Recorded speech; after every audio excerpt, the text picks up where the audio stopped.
Assalamualaikum warahmatullahi wabarakatuh. Kami dari kelompok 3 ingin mempresentasikan hasil diskusi kami yang berjudul One Way ANOVA. Yang pertama, saya akan menjelaskan tentang pengertian One Way ANOVA. Jadi, One Way ANOVA ini merupakan pengujian untuk mengetahui perbedaan nyata rata-rata antar varian dari 3 kelompok sampel atau lebih akibat adanya faktor perlakuan. Analysis of variance merupakan metode untuk menguji hubungan antara satu variabel dependent dengan satu variabel independent. Misalkan kita ingin mengetahui apakah pengalaman kerja sebelumnya atau variabel dependent dipengaruhi oleh jabatan atau job kategori atau variabel independent. Hubungan antara satu variabel dependent dengan satu variabel independent ini disebut one-way ANOVA. ANOVA ini digunakan untuk mengetahui pengaruh utama dan pengaruh interaksi dari variabel independent kategorikal terhadap variabel dependent matrix. Pengaruh utama adalah pengaruh langsung variabel independent terhadap variabel dependent. Sedangkan pengaruh interaksi adalah pengaruh bersama atau joint effect dua atau lebih variabel independen terhadap variabel dependent. Selanjutnya kita masuk ke perhitungan one way ANOVA dengan cara manual. Yang pertama kita mengetahui hipotesis, yaitu H0 tidak ada perbedaan rata-rata yang signifikan antara X1, X2, dan X3. H1 ada perbedaan rata-rata yang signifikan antara variabel X1, X2, dan X3. Yang kedua adalah statistik uji dengan rumus F hitung sama dengan mean square between antar kelompok dibagi MSW, mean square within, dengan tabel ANOVA sebagai berikut. Terdapat 4 kolom, yaitu varian DF, sum of square atau jumlah kuadrat, dan mean square MS, rata-rata jumlah kuadrat. Yang pertama adalah varian between group atau antar kelompok, di mana DF-nya adalah K-1. SSB bisa dicari dengan sigma X1 per N1 ditambah sigma X2 per N2 ditambah sigma X3 per N3 dikurangi sigma X total per N, dengan MSB sama dengan SSB dibagi DF. Yang kedua ada within group atau dalam kelompok, dengan DF N per K, dimana SSW sama dengan SST dikurangi SSB. Untuk MSW-nya bisa dicari dengan SSW per DF.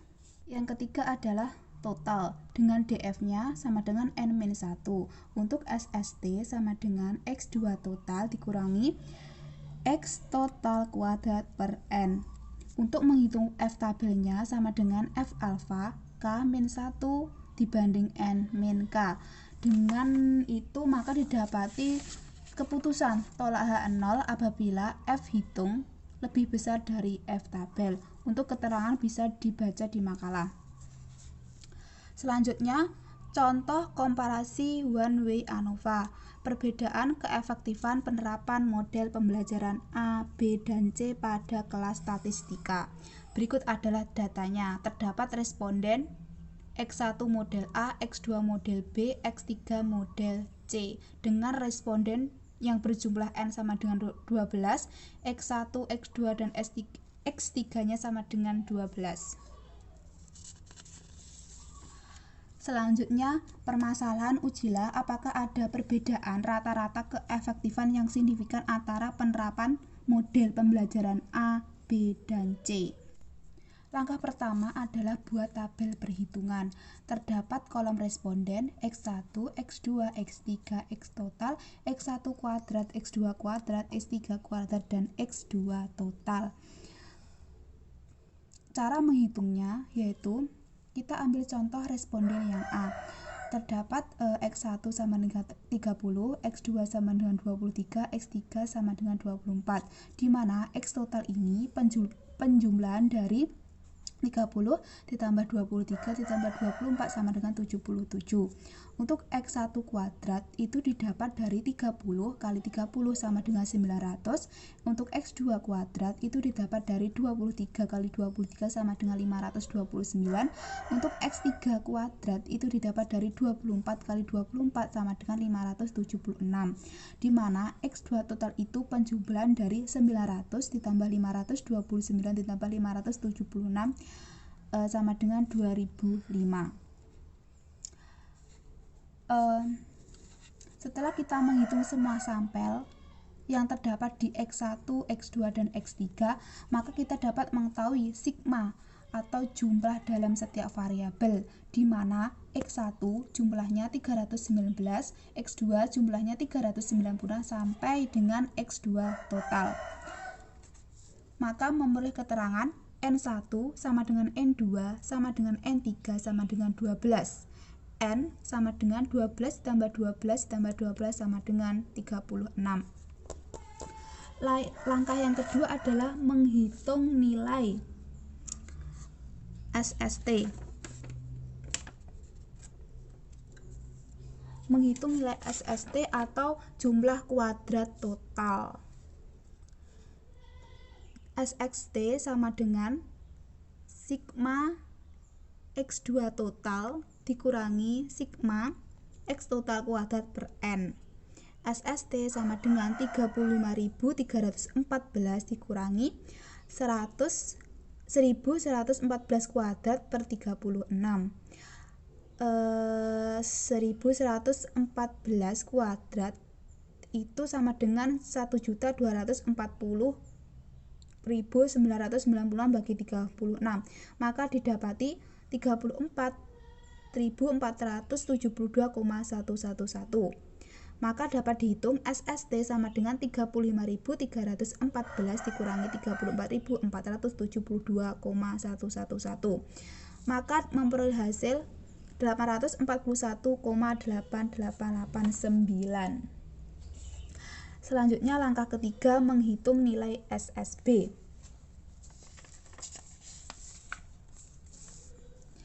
Atau jumlah kuadrat antar kelompok dengan rumus sebagai berikut. Setelah memasukkan angka ini, maka memperoleh hasil 342,7222. Langkah yang keempat adalah menghitung nilai SSW atau jumlah kuadrat dalam kelompok. SSW sama dengan SST dikurangi SSB. SSW sama dengan 841,8889 dikurangi 342,7222. Maka memperoleh hasil 499,1667. Langkah yang kelima adalah menghitung nilai MSB, rata-rata varian untuk antar kelompok. MSB sama dengan SSB per DF. MSB sama dengan 342,722 dibagi 2. MSB sama dengan 171,3611. Langkah yang keenam adalah menghitung nilai MSW, rata-rata varian dalam kelompok. Dapat dicari dengan rumus SSW per DF. DF diperoleh dari N per K, di mana N jumlah keseluruhan sampel dikurangi jumlah kelompok. N tadi kan ada 36, berarti kurangi 3 sama dengan 33. Maka memperoleh hasil 15,1263. Langkah ketujuh adalah membuat tabel ANOVA, di mana untuk memudahkan penghitungan langkah selanjutnya. Selanjutnya adalah langkah 8, menghitung nilai F-hitung. F-hitung bisa dicari dengan rumus MSB dibagi MSW. F-hitung sama dengan 171,3611 dibagi 15,1263. Maka memperoleh hasil 11,3290. Langkah selanjutnya adalah langkah 9, menguji keberartian signifikansi perbandingan rata-rata variabel X1, X2, dan X3 dengan one-way ANOVA. Hipotesis tidak ada perbedaan rata-rata yang signifikan antara X1, X2, dan X3. H1 ada perbedaan rata-rata yang signifikan antara variabel X1, X2, dan X3. Statistik uji, di mana F hitung sudah kita hitung di atas tadi yang memperoleh hasil 11,3290. Sekarang menghitung F tabel. F tabel dirumuskan dengan F alfa K-1 dibanding N min K, di mana K-1 itu 3 dikurangi 1 sama dengan 2, N min K itu 36 dikurangi 3 sama dengan 33. Untuk melihat berapa nilai F tabel, maka menggunakan tabel distribusi F. Untuk 2 disebut pembilang dan 33 disebut penyebut. Maka hasilnya adalah 3,28 atau bisa dibulatkan ke 3,30. Maka memperoleh keputusan karena F hitung lebih dari F tabel, maka tolak H0, artinya ada perbedaan rata-rata yang signifikan antara X1, X2, dan X3. Baik, di sini saya akan melanjutkan presentasi poin selanjutnya, yaitu mengenai analisis komparasi dengan bantuan SPSS. Langkah yang pertama, yaitu buka program SPSS terlebih dahulu. Jika sudah, kemudian kita klik variabel view yang ada di bawah ini. Kita klik, nah muncul kayak gini, dan definisikan dengan mengisi kolom-kolom berikut. Pada kolom name, baris yang pertama kita isi dengan keefektifan. Untuk baris yang kedua, kita isi dengan model. Untuk kolom type tetap numerik, baris ke-1 dan baris kedua sama, width-nya juga sama. Desimalnya di sini pada baris pertama kita nolkan, begitu juga dengan baris yang kedua kita nolkan. Untuk label tetap kita kosongkan, values yang baris pertama kita tetap, tidak usah diganti. Kemudian untuk baris yang kedua kita ganti. Muncullah kayak gini jika kita klik. Values yang pertama kita isi dengan angka 1. Kemudian labelnya di sini kita tulis dengan model A. Kemudian klik add. Values yang kedua kita klik angka 2, kita masukkan angka 2, dan untuk labelnya kita isi dengan model B. Lalu klik add. Dan values yang terakhir kita isikan dengan angka 3. Dan labelnya kita isi dengan model C. Klik add. Jika sudah, kita klik OK. Nah, selanjutnya untuk missingnya tetap non. Begitu juga dengan baris yang kedua. Kolomnya juga sama, tetap. Like-nya juga sama, tetap. Measure-nya di sini kita ganti dengan scale semua. Jika sudah, langkah yang kedua yaitu klik data view yang ada di bawah ini. Kemudian, ketikkan masing-masing data untuk keefektifan dan juga untuk model.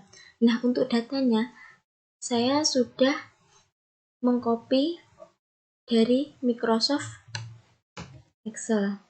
Untuk kalian, datanya bisa dilihat pada makalah. Selanjutnya, data yang sudah kita copy tadi, kita masukkan, kita copy paste ke kolom keefektifan. Nah, jika sudah, untuk modelnya, untuk angka 1 sampai 12 kita isi dengan model 1.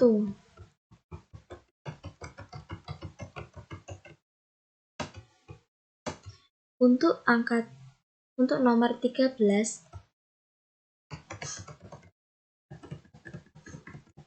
sampai 24 kita isi dengan angka 2 untuk model 2.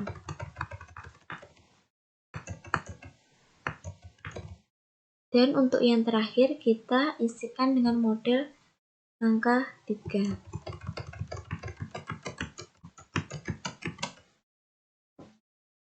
Nah, jika data sudah dimasukkan, langkah selanjutnya yaitu klik menu Analyze. Kemudian ke Compare Means.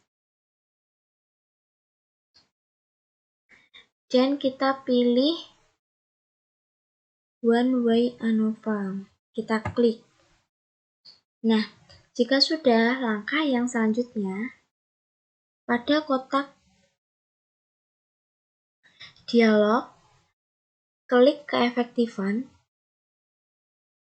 dan masukkan ke dalam kotak Dependent List. Lalu untuk model kita klik, kita masukkan ke dalam kotak faktor. Langkah yang terakhir yaitu kita klik OK. Nah, di sini akan muncul keterangan outputnya. Terima kasih. Mungkin